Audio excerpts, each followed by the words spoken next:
கிறிஸ்துவுக்குள் அன்பான தேவனுடைய பிள்ளைகளே, இயேசு கிறிஸ்துவின் பரிசுத்த நாமத்தில் உங்களை வாழ்த்தி ஆசீர்வதிக்கிறேன். கிருபையானது உங்களை தாங்கி வழிநடத்துவதாக. இன்றைக்கும் இந்த பரிசுத்தமான நல்ல காலை வேளையில் நம்முடைய தியானத்திற்கு ஆதாரமாக சங்கீதம் 103 சங்கீதம் 6வது வசனத்தை பாருங்க. ஒடுக்கப்படுகிற யாவருக்கும் கர்த்தர் நீதியையும் நியாயத்தையும் செய்கிறார். ஒடுக்கப்படுகிற ஜனங்கள், இந்த பூமிக்குரிய வாழ்க்கையில் எப்பொழுதுமே ஒரு கூட்ட ஜனங்கள் டாமினேட் பண்ணிகிட்டே இருப்பாங்க. பார்த்துருக்கீங்களா? எப்பொழுதுமே ஒரு கூட்ட ஜனங்கள் ஒடுக்கப்பட்டு அடிமைத்தனத்தின் நுகத்திலே இருக்கிறதையும் நம்ம பார்த்துருக்கிறோம். இப்போது அது ஏன் அப்படின்னு சொல்லி என்றைக்காவது விசாரித்திருக்கிறோமா, கவனித்திருக்கிறோமா, ஆராய்ந்து பார்த்திருக்கிறோமா? பிரியமானவர்களே, இங்கே கர்த்தருடைய வசனம் மிக திட்டமாய் நமக்கு போதிக்கிறது. ஒடுக்கப்படுகிற ஜனங்களுக்கு நியாயம் செய்கிற கர்த்தர். அல்லேலூயா. அப்போ தேவன் தமது ஜனங்களை மனிதர்கள் ஒடுக்குவதற்கு இடம் கொடுக்கிறதே இல்லை. Praise the Lord. உண்மையாகவே பாருங்க, இந்த உலகத்தில் சில நேரம் சில நீதிமான் துன்பப்படுத்தப்படுவான், சில நீதிமான்கள் அவமானப்படுத்தப்படுவார்கள், சில நீதிமான்கள் வெட்கப்பட்டு போவார்கள், சில நீதிமான்கள் அப்படி குறுகி போனது போல இருக்கும். ஆனால் அது எல்லாம் நிரந்தரமாக நீங்கள் பாருங்க கிடையாது.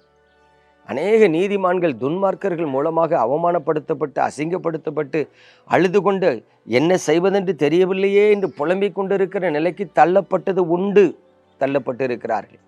ஆனால் அப்பொழுதெல்லாம் அவர்கள் கர்த்தரை நோக்கி பார்த்து, ஆண்டவரே எங்கள் மீது கிருபையாயிரும் என்று சொல்லி ஜெபிக்கும் பொழுது எந்த அளவிற்கு ஒடுக்கப்பட்டார்களோ, எந்த அளவுக்கு புறக்கணிக்கப்பட்டார்களோ, எந்த அளவுக்கு நிந்திக்கப்பட்டார்களோ அதே அளவுக்கு அப்படி அவர்கள் ஊன்றி எழும்பும்படிக்காக தேவன் கிருபை பாராட்டுவார். பாருங்க, அந்த நீதிமான்களுடைய சத்துருக்கள் எல்லாம் சிதறண்டு ஓடிடுவாங்க. ஏன்னா தேவன் நீதி உள்ளவர், அவர் நீதி செய்கிறவர். ஆனால் பூமியில் சில நேரத்தில் நீதிமான்கள் நீதி கிடைக்காமல் கைவிடப்பட்டது போல காணப்படுவார்கள். ஆனால் அது நிரந்தரம் அல்ல. அதைத்தான் வசனம் சொல்லுது, ஒடுக்கப்படுகிற யாவருக்கும் நியாயம் செய்கிற கர்த்தர். நிச்சயமா சொல்றேன், இன்றைக்கு நீங்க ஒடுக்கப்பட்டு கொண்டு இருப்பீங்கன்னா, இன்றைக்கு நீங்க அற்பமா எண்ணப்பட்டு கொண்டு இருக்கீங்கன்னா, இன்றைக்கு புறக்கணிக்கப்பட்டிருக்கிறீங்கன்னா கவலைப்படாதீங்க. கர்த்தர் உங்களை கண்ணோக்கி பார்த்து கொண்டு இருக்கிறார். ஏன் தெரியுமா? தேவனாகிய கர்த்தருடைய கண்கள் மேலே வானத்திலிருந்து கீழே பூமியை நோக்கி பார்க்கிறது. எதுக்கு தெரியுமா? நல்லோரையும் பார்க்கிறது, தீயோரையும் பார்க்கிறது. நல்லோருக்கு நீதி செய்யும்படியாகவும் துன்மார்க்கருக்கு நியாய தீர்ப்பு கொடுக்கும்படியாகவும் கர்த்தருடைய கண்கள் வானத்திலிருந்து பார்த்து கொண்டு இருக்கிறது. அதை மறந்துடக்கூடாது.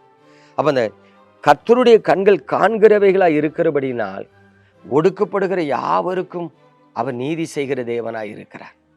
ஆகவே எனக்கு அன்பான தேவனுடைய பிள்ளைகளே, இன்றைக்கு ஐயா நான் கர்த்தரை தேடுறேன், எனக்கு வாசல் அடைக்கப்பட்டிருக்கு, நான் கர்த்தரையே நம்பி இருக்கிறேன், எனக்கு அவர் ஆசீர்வாதத்தை பார்க்க முடியல, வெகு காலம் அன்றாடி ஜெபித்து கொண்டு இருக்கிறேன், போராட்டங்களுக்கு மேலே போராட்டங்கள் தான் வந்து கொண்டு இருக்கிறது, ஒருவேளை போராட்டத்தை கடந்து ஒரு பெரிய ஆசீர்வாதத்துக்கு கடந்து போக முடியலன்னு நீங்கள் நினச்சிங்கன்னா, நான் பிரசங்கிக்கிற கர்த்தர் சொல்லுகிறார், சீக்கிரத்தில் உனக்கு நீதி செய்வேன், சீக்கிரத்தில் உனக்கு நியாயம் செய்வேன்னு சொல்லுகிறேன். நம்ம ஜெபிப்போமா?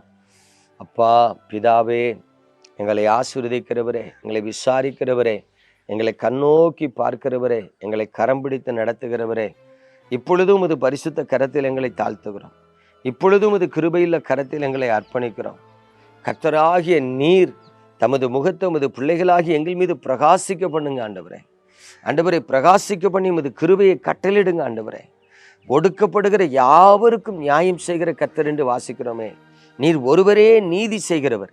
இப்பொழுதும் இந்த செய்தியை கேட்டுக்கொண்டு இருக்கிற பிள்ளைகள் ஒவ்வொருவருடைய வாழ்க்கையிலும் என்னென்ன ஒடுக்கம் காணப்படுகிறது என்பதை பார். பரிசுத்தமாய் வாழக்கூடாதபடி ஒடுக்கப்படுகிறார்களா? ஜெப ஜீவியத்தில் நிலைத்திருக்க கூடாதபடி ஒடுக்கப்படுகிறார்களா? சாட்சியாய் வாழக்கூடாதபடிக்கு ஒடுக்கப்படுகிறார்களா? இந்த பூமியை சுதந்திரித்து உங்கள் நாமத்தை மகிமைப்படுத்தி ஆசீர்வாதமாய் வாழ்வதற்கு ஆண்டவரே ஒடுக்கப்படுகிறார்களா? எந்தெந்த காரியத்தில் அவர்கள் ஒடுக்கப்பட்டாலும் கிருபை அவர்களை தாங்கட்டும் ஆண்டவரே, கிருபை அவர்களை நடத்தட்டும் ஆண்டவரே. உங்கள் முகத்தை பிரகாசிக்க பண்ணுங்க ஆண்டவரே. எந்த அளவுக்கு ஒடுக்கப்பட்டார்களோ அந்த அளவுக்கு அவர்களை பிரகாசிக்க பண்ண வேண்டுமாய் இயேசு கிறிஸ்துவின் பரிசுத்த நாமத்தில் ஜெபிக்கிறேன் நல்ல பிதாவே, ஆமென்.